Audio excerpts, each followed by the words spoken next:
Jerry Garcia. Carlos and Neil, okay.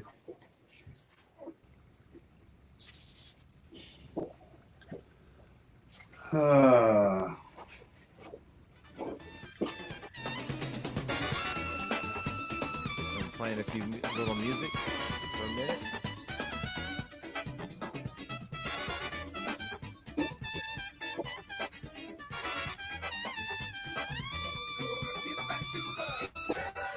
New Tower Power record is fantastic. good for them. I know they're doing so great. Okay, so we are live now. Yeah.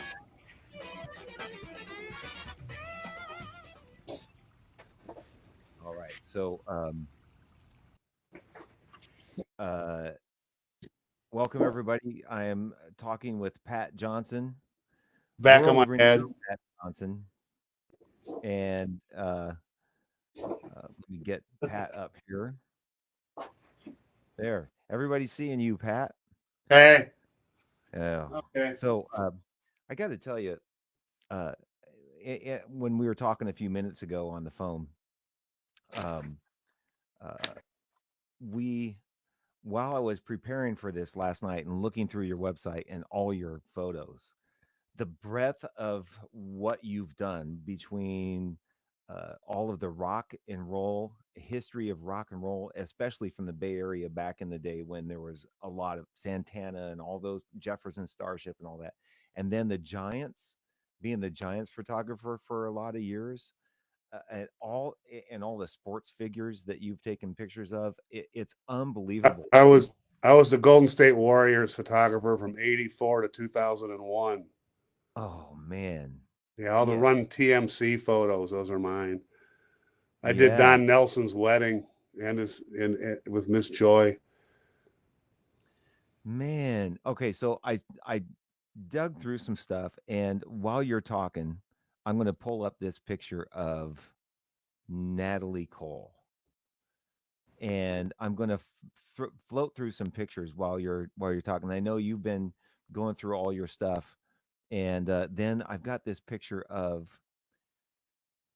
it is Jefferson Starship, and it looks like they're almost in a rehearsal space. Do you remember this? Know which one I'm talking about? I know you. They're singing, the mic, they're recording. It's a recording studio. Oh, that what year was that? You remember? No, I don't know. You I have bad memory. Your name's Bill Noose, isn't it? no, I have a bad no, memory. no, it's I know your names, yeah. No, I have a bad memory for shit like that. I got to look it up. I have no idea. right. And here's a picture of you with Ringo Starr. And then last night when we were talking, you told me about this photo that I just put up of Steve Perry taking it So with that one with the camera, and he's got a yellow shirt on.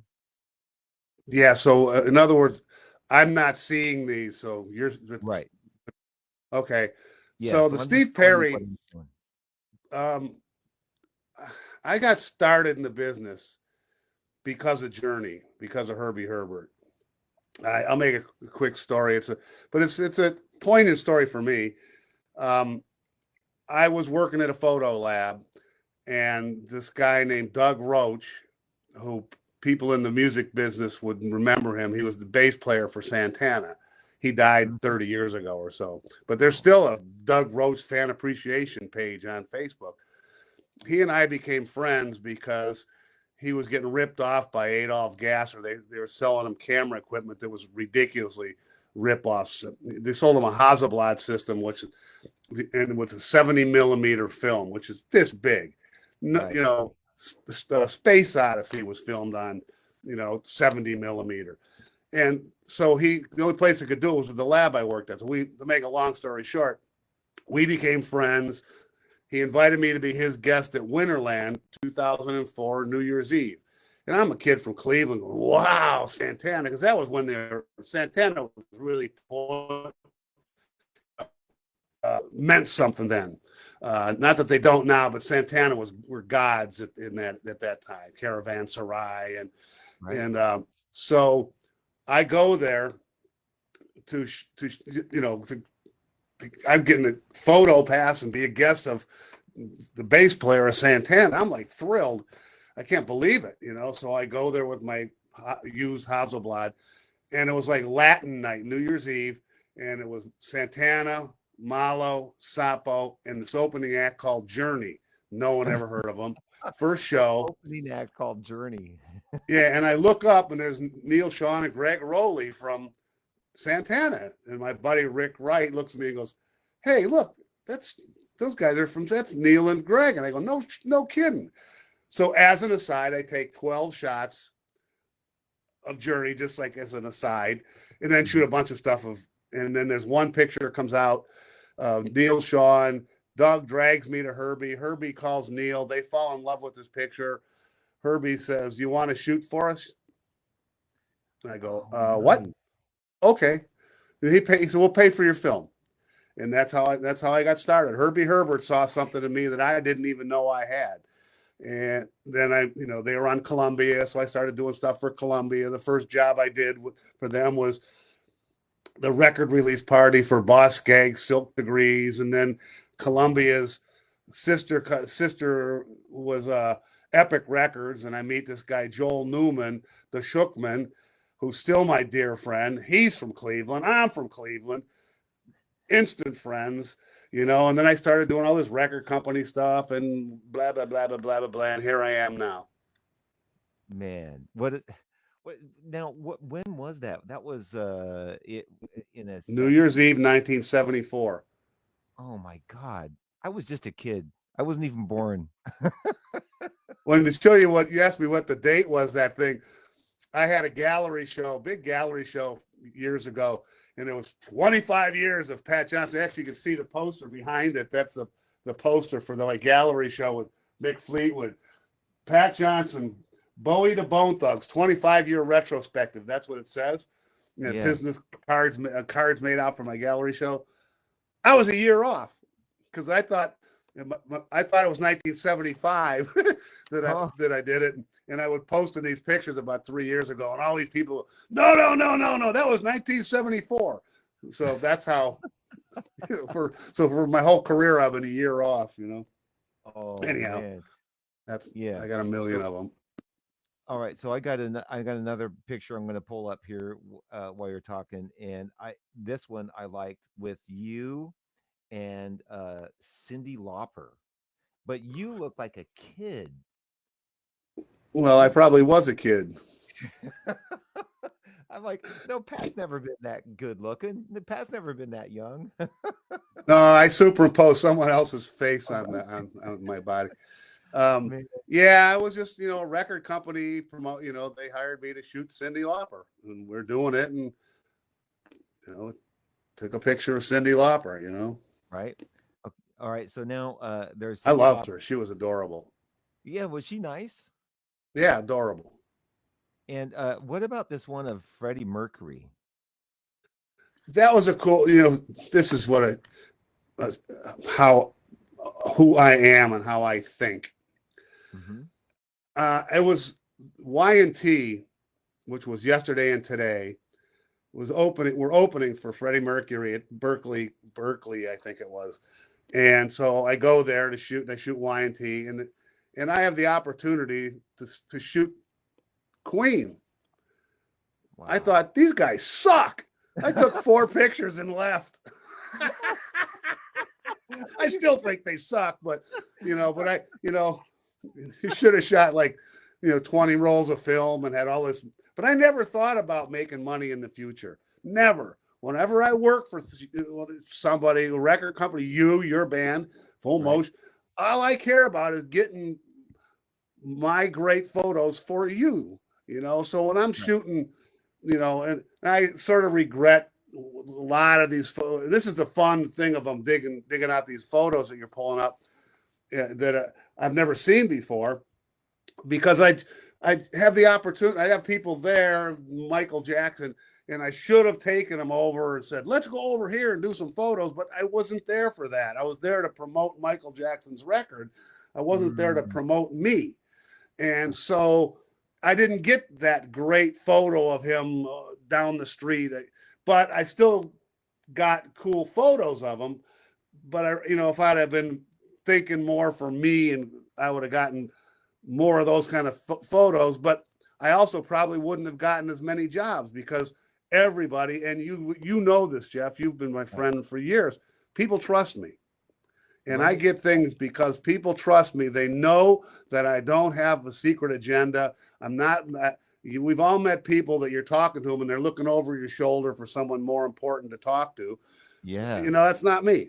I was there if Joel Newman hired me to do something, for Epic Records, I was there for Epic Records, and I did the best possible job I could do for them, and they knew it. An interesting story. Elton John was performing a private party at the Fairmont, and no one was allowed in except the radio station people.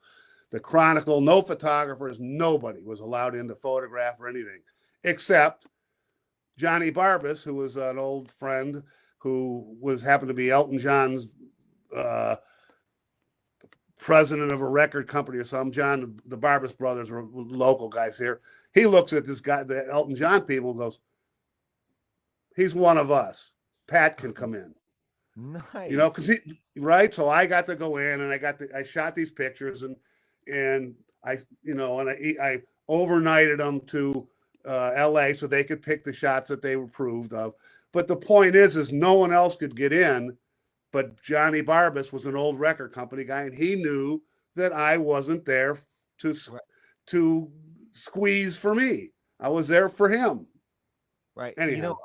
I was talking to John Mader, drummer, and you probably remember him from SRO days. I know you took a bunch of pictures of Dick Bright, but he was like that when he's got a lot of his work because he's just a hard worker and he's there for the job and to make the job. And you and I have had that conversation a lot, that we don't have that other agenda of trying to be about something else. If you hired me, Pat, to come in and do something, I'm working for you, and you have that same sort of integrity about you. And you're right. I believe that's why you got so many jobs and why you were able to get into those kinds of places.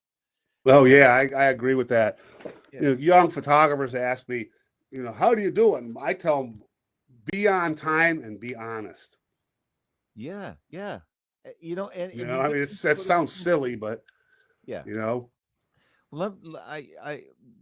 me pull up this picture. There's a couple of pictures that I want to know stories about. And here's one of Bill Graham. And he must have been, this had to be in the early 70s or something. This one of Bill Graham I got off of your site. I don't know what you're talking about, so please explain the picture.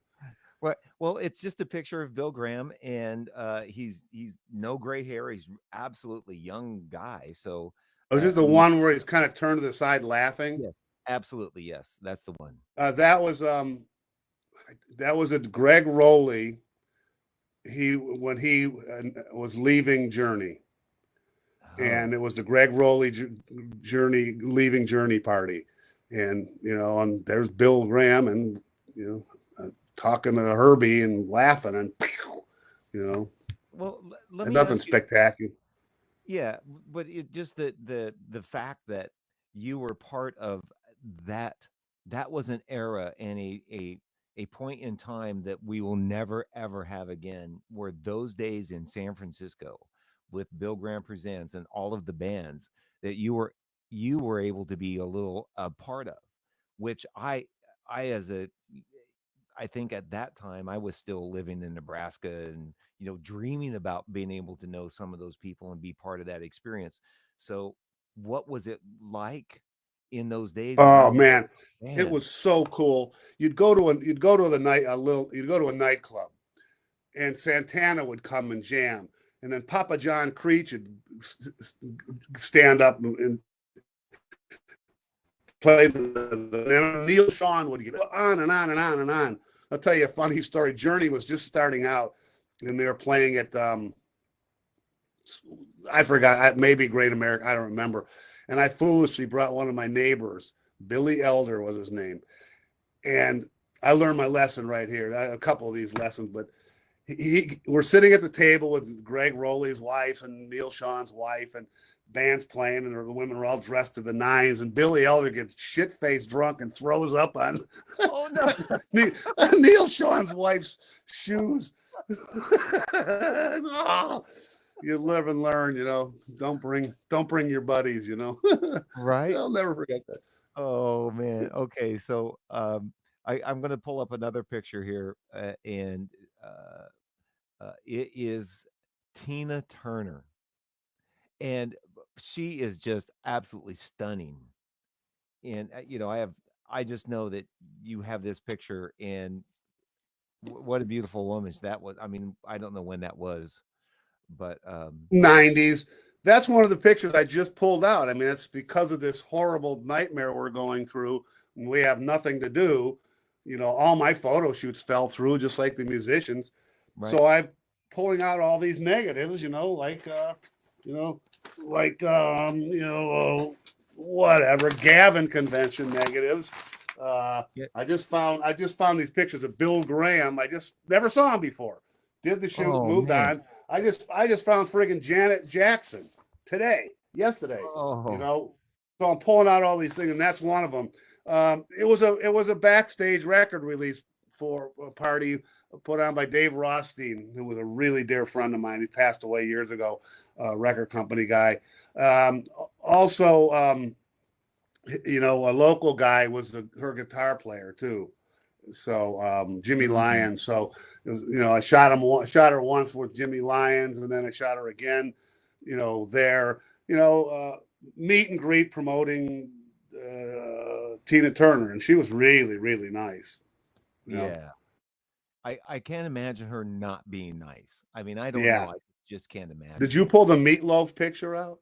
Yeah, let me see where if I have that That's a hilarious example. story.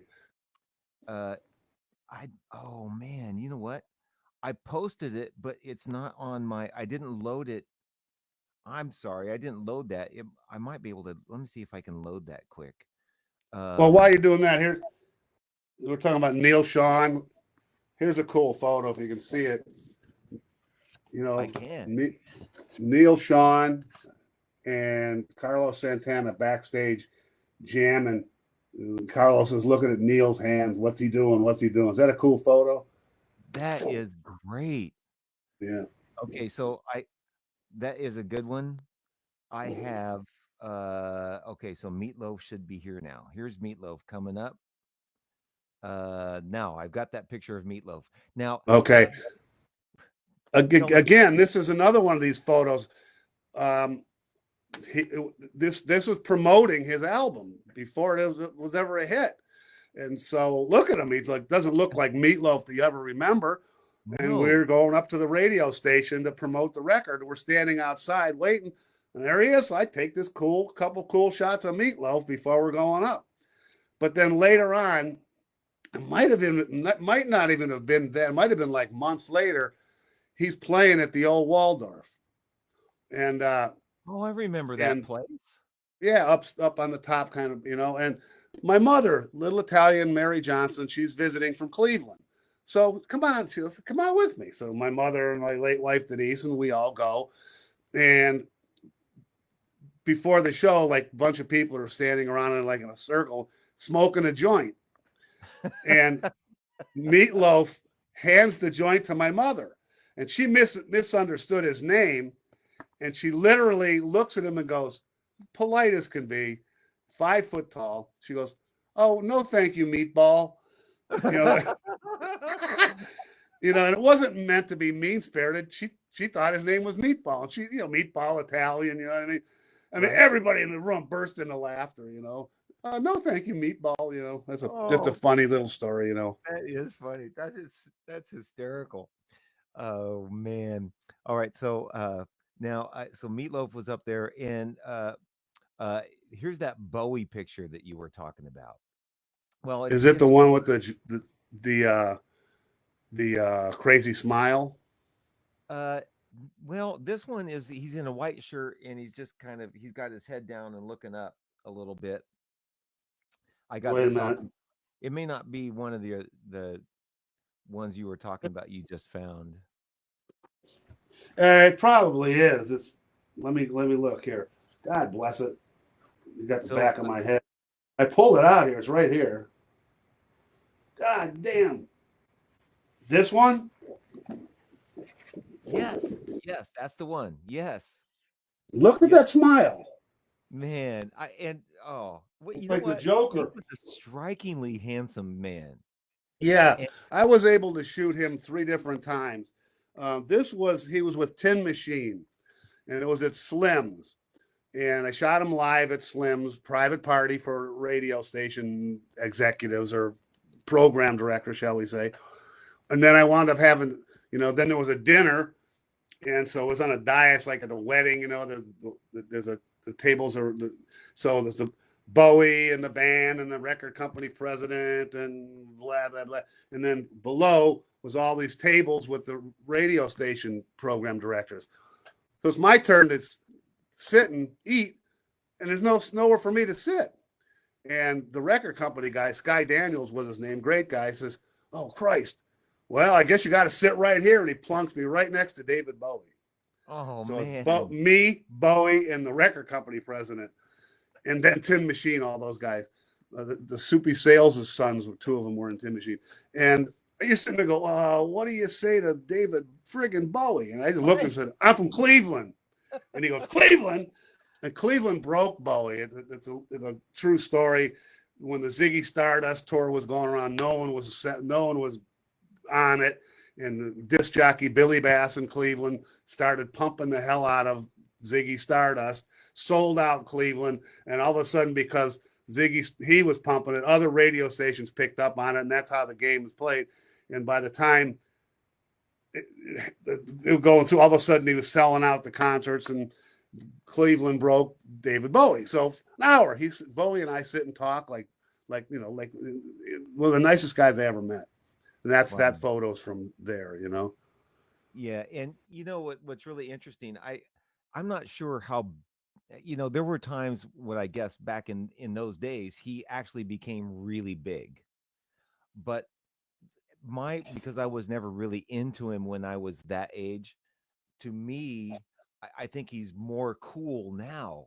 And looking back, I'm thinking I wish I would have had been more into him at the time. It's like you had a picture, and I don't know. Let me get to that in a minute of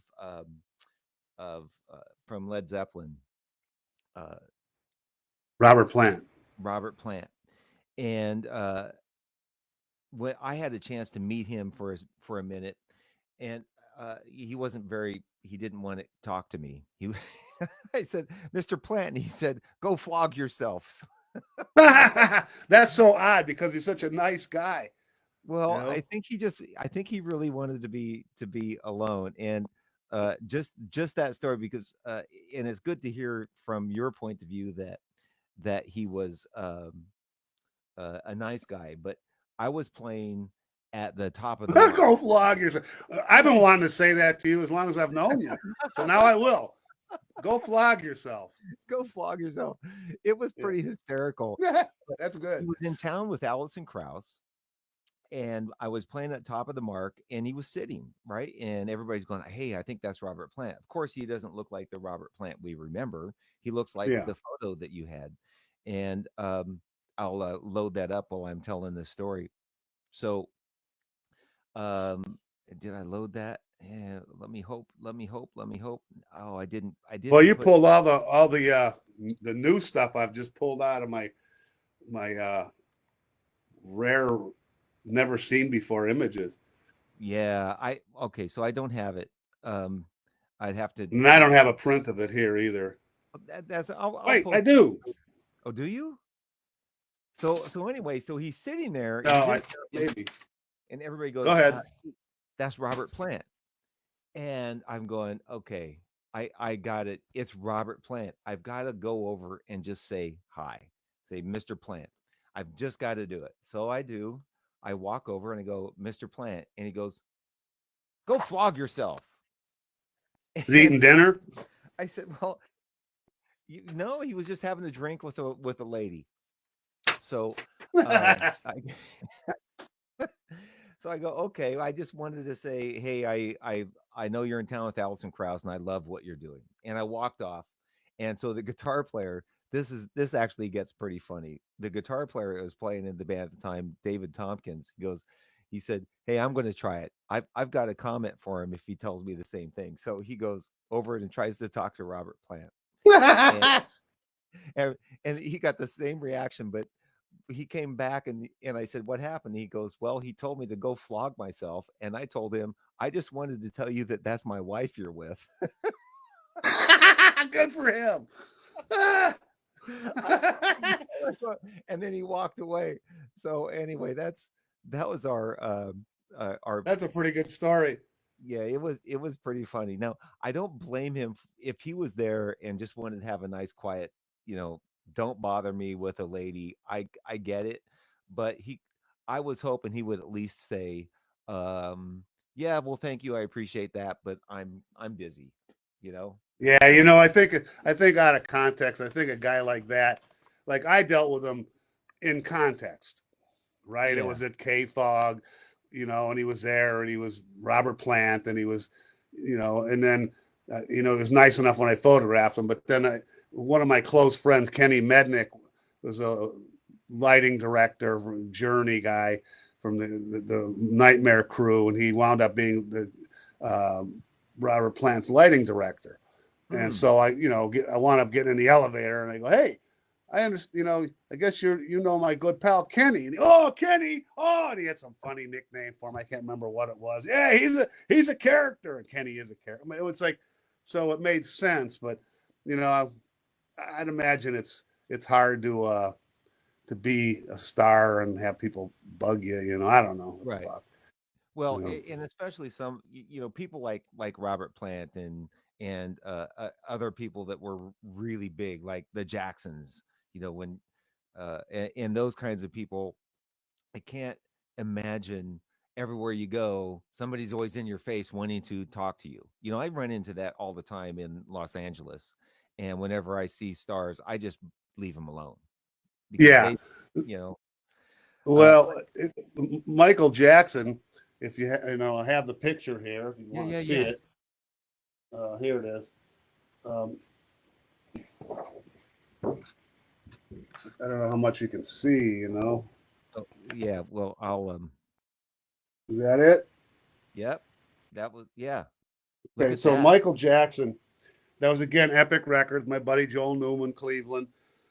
They had um, they had signed from Motown to Epic, and they were Mm. promoting their new album, Jackson 5.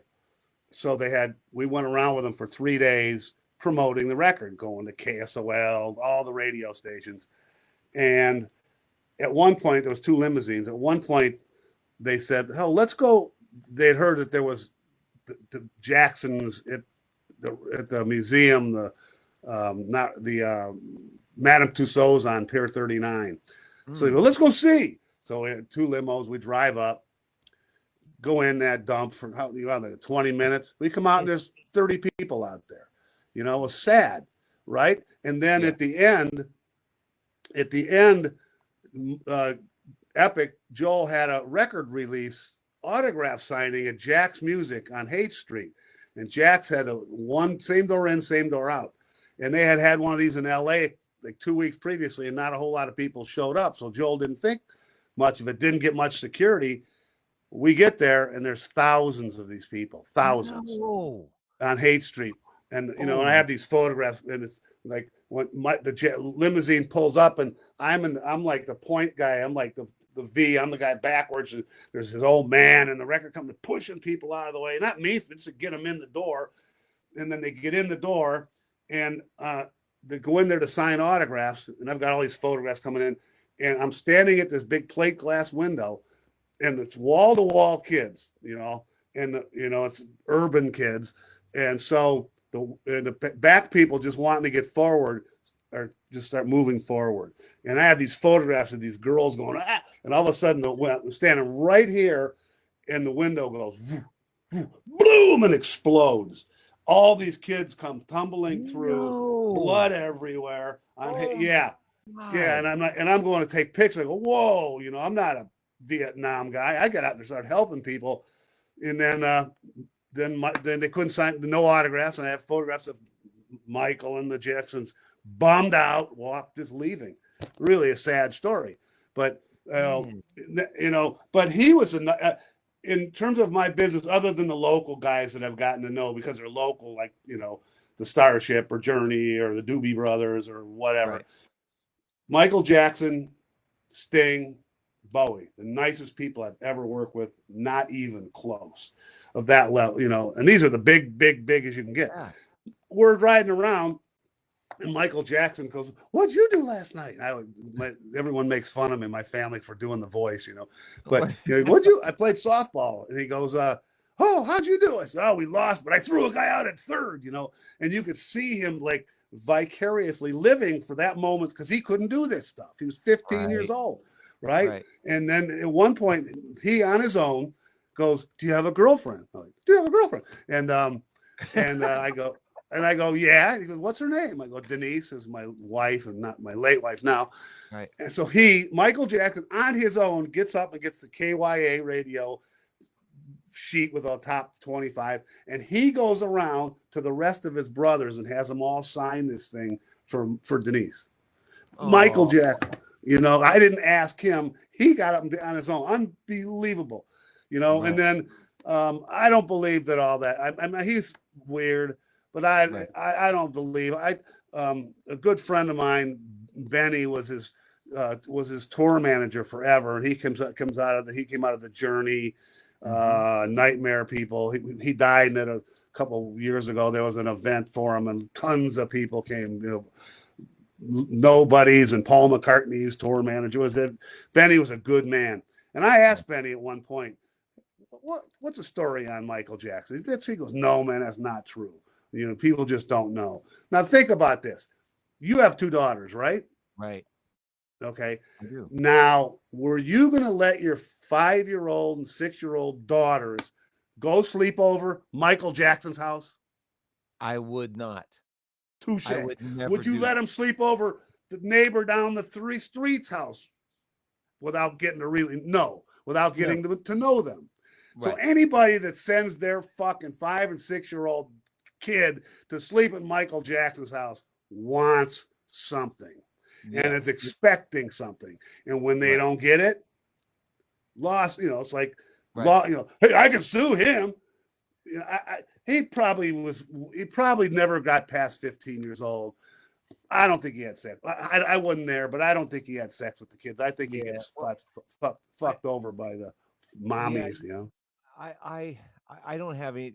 This is how I try to put that all into perspective is I try to, whether he was, I'm not trying to justify it or make excuses for him, but I think of from the time he was 4 or 5 years old, everybody wanted something from him, and he could never ever have a real life experience. He never got past 14. Right. And from that point on, all he could ever do is just try to anyone that got close to him wanted something from him. Wanted something, yeah. And oh Michael, and he was never ever able to learn how to adjust socially or learn how to figure out what was right or wrong because he was just in this little tiny bubble. Yeah. And he never got to grow up the way any of us did. Yeah, he couldn't go to Disneyland. He had to buy Disneyland out so he could go on the ride. Yeah, he's going to be weird. There's just no question. He's going to be weird. But he would, I mean, like I say, I didn't want anything from him. And he turned to me and go, like, "What'd you do I threw the guy out at third, Oh, wow. It was really, he was interested and excited about me playing softball on Friday, you know what I mean? I really liked him a lot, but anyhow. So another story. Here's another poster. And while I'm talking to you, do you remember Pablo Cruz? Yeah. Okay, Good so guys. yeah, they were good guy and Bay Area, right? Yeah.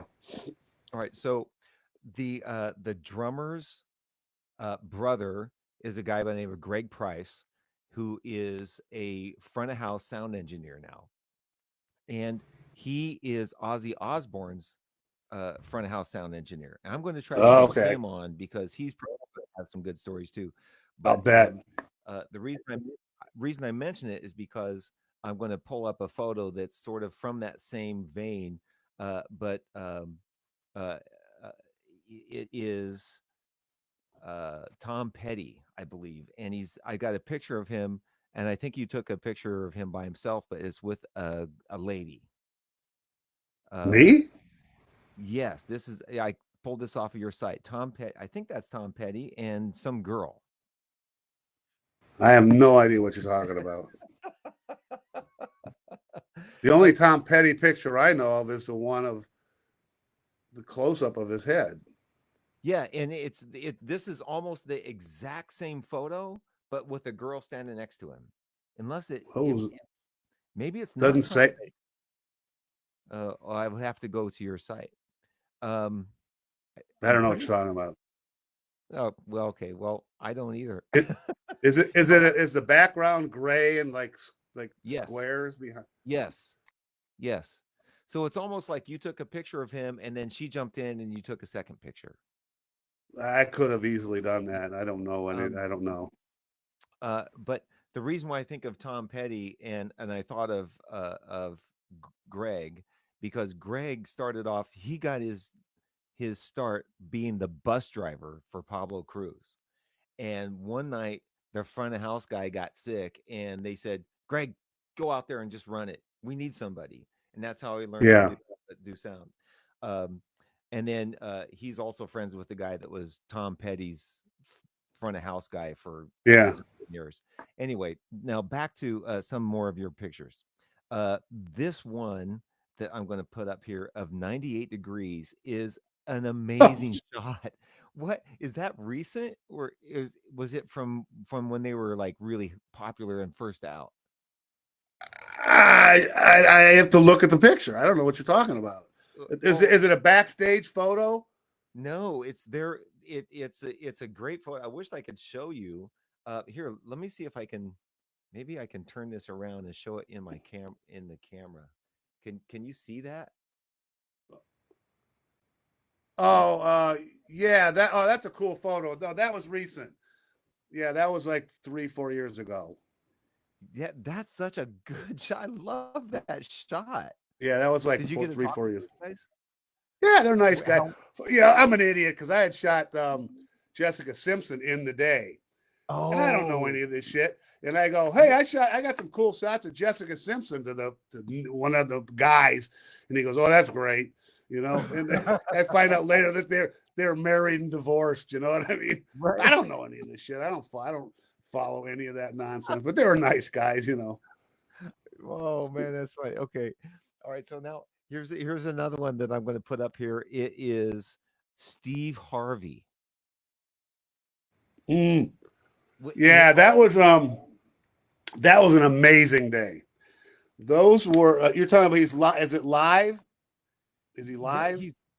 there's a white background and Oh, he's he's going like this. yeah. Okay. That was I did all the KMEL summer jams. So at one point I have you name a hip hop artist, I've shot him up until 2003 or 4, but then hip hop 5 whatever. So but we would get flown down. They would fly me down and I'd bring a staff, Billy and my son Casey, and we go down to LA and do their summer jam. So we do the summer jam here in San Francisco on Saturday. Everyone would kind of get in the car or get in a plane and fly down. And Mhm. some of the acts were did both of them. So they had me set up a studio in this so I could get all the shots of all the artists. And so they had me they wanted me to do some shots like this so that they could later on pluck in somebody. So I've got Mm. Steve Harvey standing there like he's got his arm around somebody, and then they could pluck in. But the story is this is the story. Amazing, one of the amazing stories of my life. it was uh in LA, Irvine Amphitheater, and the Grape Street Crips were Crips out of Grape Street, out of some neighborhood in Watts.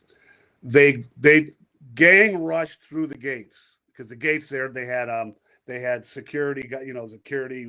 They just rushed through, and 100 of them at least, and they just went in and took everyone's seats. Didn't matter, so you and your wife would walk up and, yeah, excuse me, you're in my seat, and you look up and there's, there's 3 gang members from Watts in purple going, yeah, okay, I'm gonna move, motherfucker.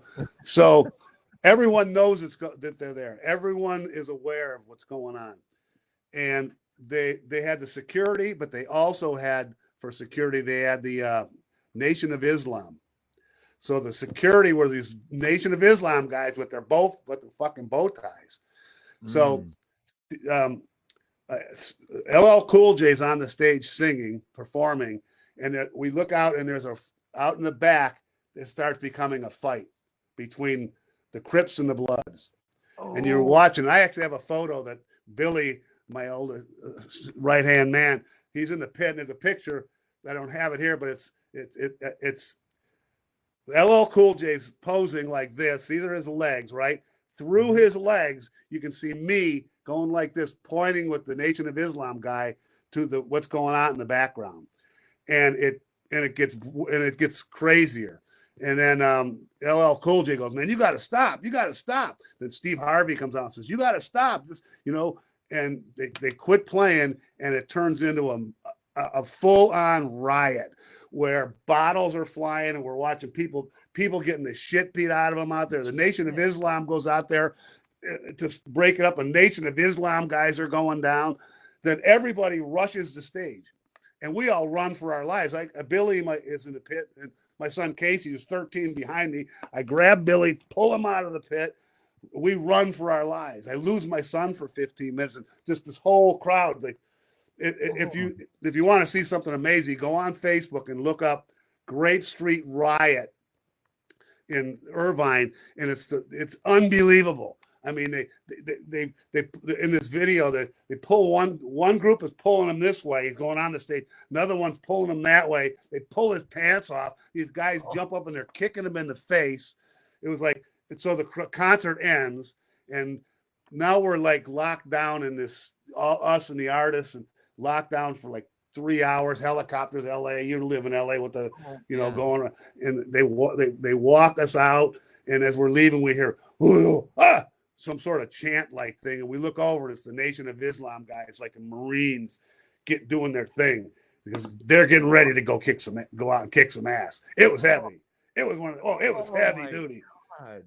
Yeah. Oh yeah. I would be so scared.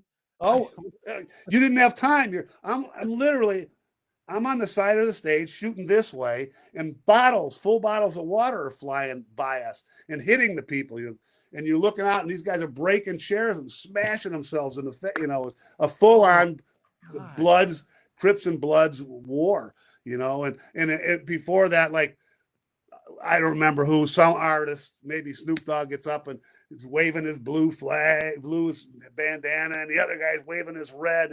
It was like, whoa, we don't see that up here, but it's like, holy shit. Yeah, we ran for our lives. Yeah. Oh my God. And your son, Steve Harvey. He had a camera behind me, in case he was shooting it. And so, well, how was Steve Harvey then? Was he like as cool as he is now? Yeah, he's a Cleveland guy. Yeah. Is he from Cleveland? Yeah, hell yeah. You'll hear him make comments on Family Fortune or whatever, Feud or whatever it is. Yeah, he's a Cleveland guy. The Cleveland people don't have. I heard, these gossip that he's tough to deal with because he's so busy, blah blah blah. But Cleveland people, they either grow up and they become real assholes, or they stay humble. Most of them stay humble. So I didn't know he was from Cleveland at the time. I have pictures of him backstage and talked to him for a bit, but I like him. I think he's damn funny. Yeah, I do. I think he's hilarious. One thing that I learned in Cleveland, in my experience with you, and how you are, it's sort of the same way. And people from like New York and everything, is there is a let me see if I can say this and make it understandable.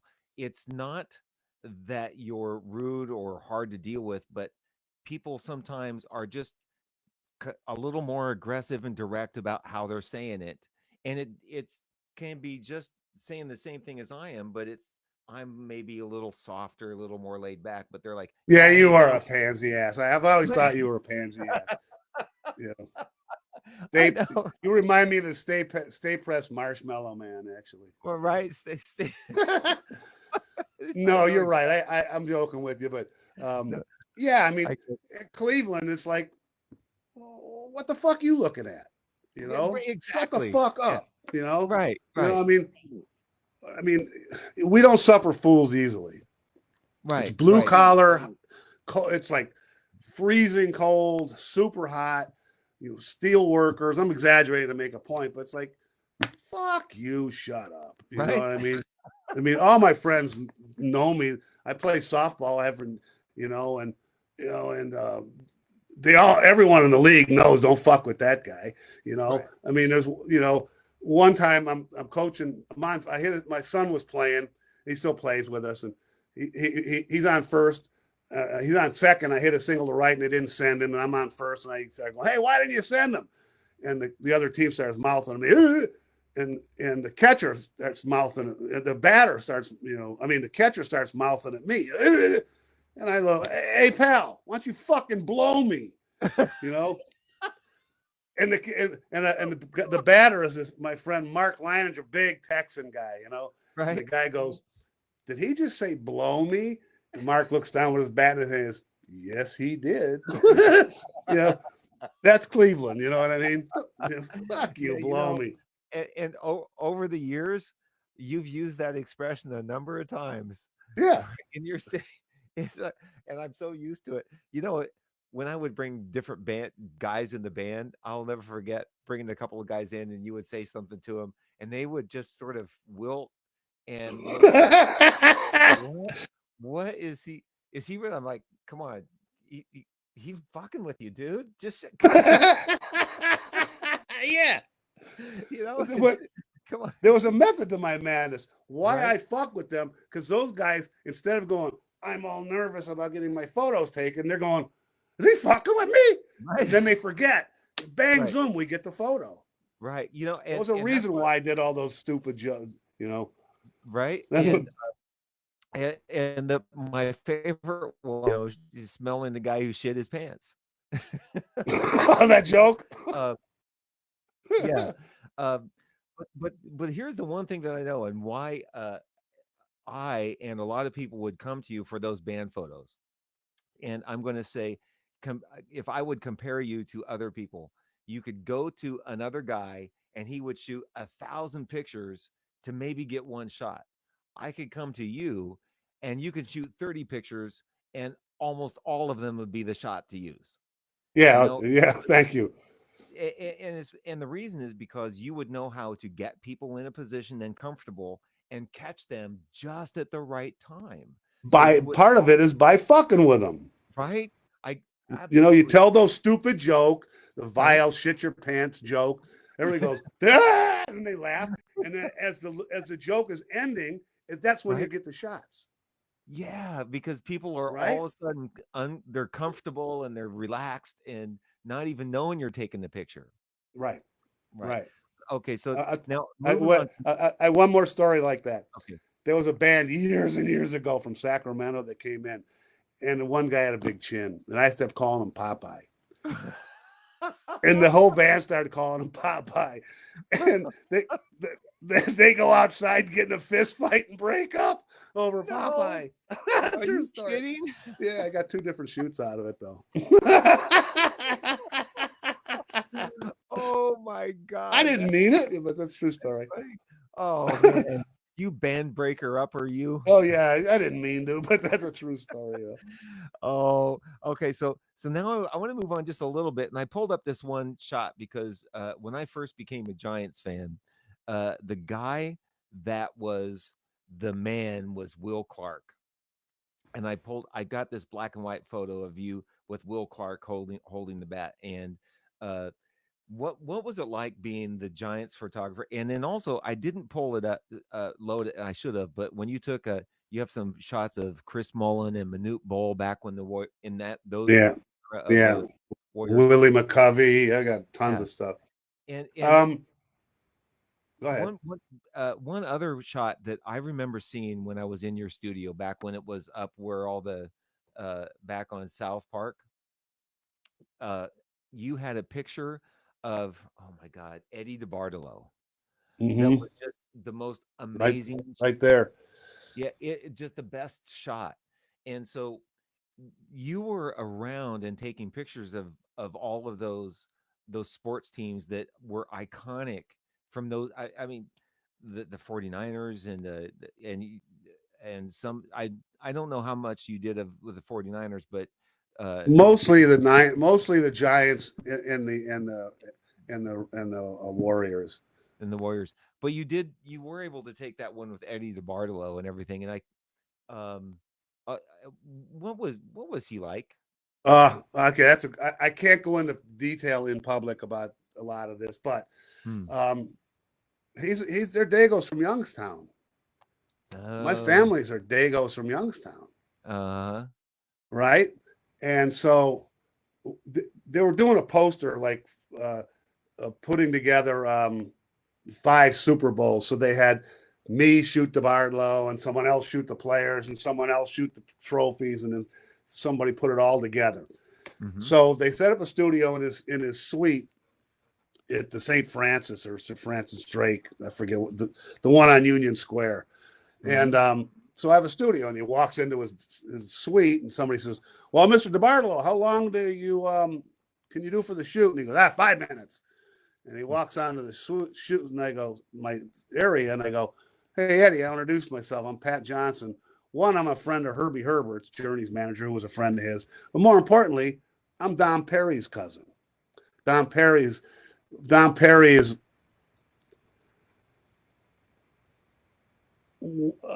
sort of a wise guy, shall we say, in Youngstown, Oh, Ohio. okay. And No, he's no, your no. cousin?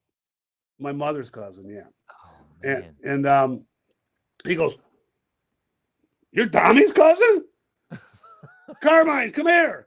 And half hour later, he said, "Do you know Jim?" Because my grandmother was nine of them, all from Italy, and 8 of them stayed in Youngstown. And all their siblings, the Paduzas and the Perrys. Yeah. Jimmy Paduzzi. Blah, blah, blah. So it was really fun. And then I go to then. So I get all the photos, and they invite me to be their guest at the next game. So I go to their suite and watch a Niner game. And I'm a Browns fan. And Yeah. and I told Eddie, I said, I'm a Browns fan. Right. He's from Youngstown, he gets it. And so, but as we leave, we go downstairs, and the Bartolo Senior, the old little Italian, the old man, is Yeah. sitting there because it's the reason Eddie is there is he's being feted with as the Catholic Man of the Year. And Mm. so it's all these Catholic Hillsborough types fawning all over Mr. Senior, the little, and I go up to him and go, "Excuse me, Mr. DeBartolo, I was just shooting Eddie and Carmen upstairs, and I want to introduce myself. I'm Don Perry's cousin."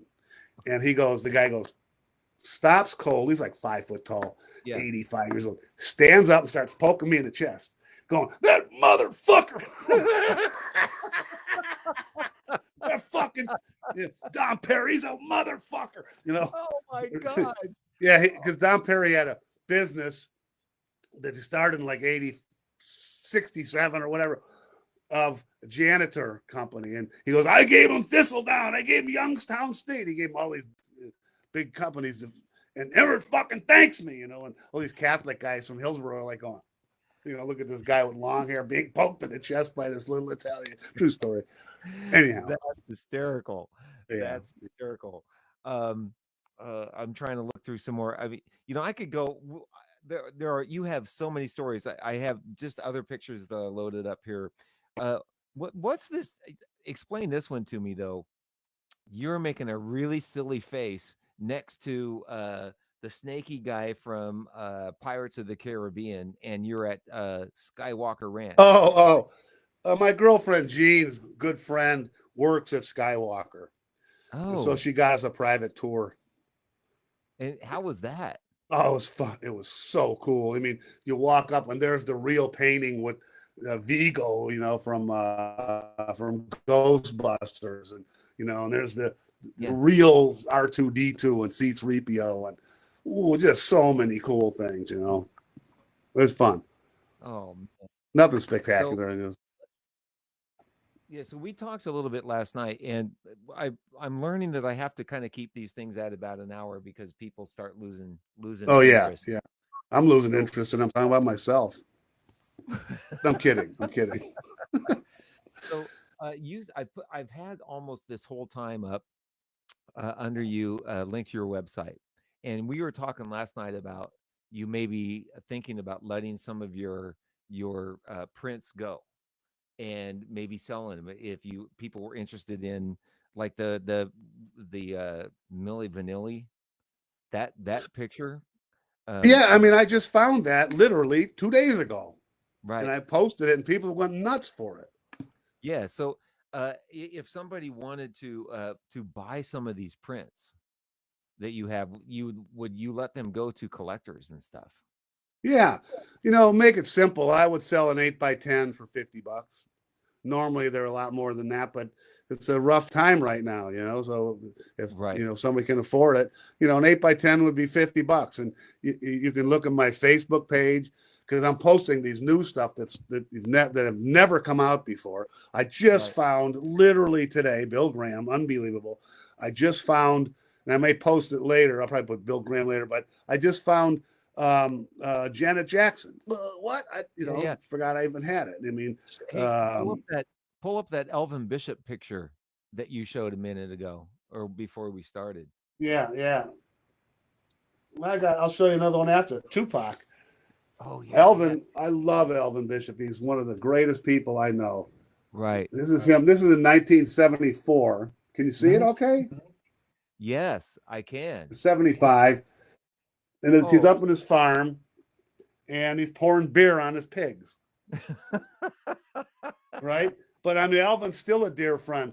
I'll grab this. I'll be right back. Yeah, yeah, no worries.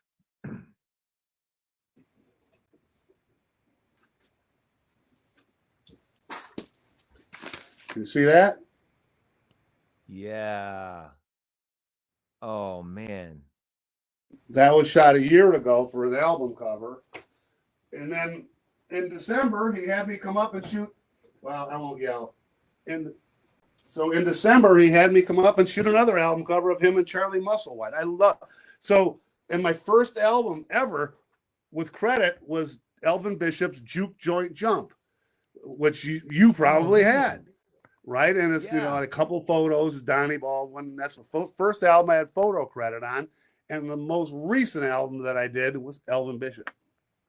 That's like Wow. cool full circle. Man. Love Yeah, Elvin that's very Bishop, cool. nicest, most humble, and so good. Yeah. Well, I got uh what you and I were talking before we started this thing about how we were having a kind of a rough day and and everything around um what's going on and as artists we're not working and it's hard to not get bummed out about it because like you were saying if I'm not working I get depressed and I'm the same way. Yeah, If I don't have work to do or a gig to go to I get depressed. yeah. And the only doing this with you has been so much fun, and it literally takes my mind off of the fact that I'm not working and I'm not making any income. Well, And I was scared to death that I came in and it was really hot in my studio, and the heater was on, and I have this hat on, and I got hot, and I started thinking, oh my god, do I have a fever? And I had a panic. I'm not joking. I had a little bit of a panic attack. I went yeah, outside, got some air, but I was feeling really weird, and doing this now makes me feel normal. But no, I mean, you know, I'm lucky. I have my son Casey and his wife Shell. They live with me, and they're really mm, wonderful people. My daughter Nicole and George I love her so much. She lives in San Diego. She's got 2 twin boys that are 4 years old that love their grandpa. I can't see them right now, but she Right. FaceTimes me. Right. And then Jean, my girlfriend, who's really wonderful. So I have a little bit of a support system that keeps me going. Right. I've been working on these photos. I go play guitar, walk my dog. It's a scary time. It is, and I want to just because, and I know this is going to take us over an hour, but um, because you and I have had this conversation, the fact that we had made career choices in order to be more with our family, sometimes our careers suffered because of those choices we made, but Absolutely. right now is the payoff that we made those choices because of what we have with our family. And I can go ahead. yeah, and so if I were to look at right now, the product of what I've how I've lived my life and what I've went through, the only thing that I really have right now are my kids.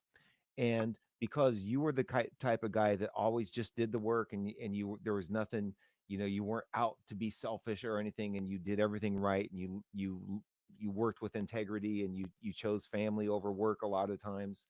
um, the the payoff is where we are now and the relationships we have with our kids, because Yeah, both you and I know people that were the artists that were doing everything for themselves and left their family behind and don't and they have. made more money than you and me, but you know, mine is even more so because I toured with Journey, one time, and I came back and it was fun, but I wasn't looking at groupies. I didn't give a shit. I was married to Denise, Right. and I chose to come home and hang with and coach my daughter in softball and my son in Little League.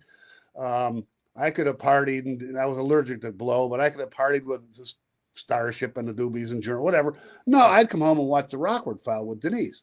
Right. Denise was my wife. I was with her for 42 years. She passed away in 2012. I have no Mm, regrets, none, right. because I wasn't out like partying and trying to get laid and groovy. And I spent the time with my wife, and now it's back again with this horrible, you know, thing going around. So yeah, I agree. I mean, my daughter, my family loves me. Mm, My daughter calls me every day, worried about me. right. And my kids too. My kids have the, you know how I'm kind of a jokester though. Mm-hmm. I mean, so uh my kids joke with me and fuck with me the way I do with them, right? Oh, good. So the three of them are kind of like, Dad, you are kind of in that age group out. And then they just kind of get this little smirk on their face and start laughing. I'm like, stop. I know it's true. I mean, don't you know, Oh, Jesus Christ. I mean, yeah, I mean, they really mess with me, but I love them, Yeah, of and then course. they smile and everything. They don't think that, but they mess with me the same way I mess with them. Yeah, And good. That deservedly so. right? Yeah, yeah. Yeah. You've So, always been an honest guy from the day I met you. That's one of the things that I like about you. You've always been honest. You actually care about the musicians in your band more than you care about yourself. mm, Um, I notice that. I don't yeah, mean more, but you do. yeah, You'll make sure he looks good. Don't worry about me kind of mentality in the photo. right. And that's a really nice rare treat. Don't change one bit.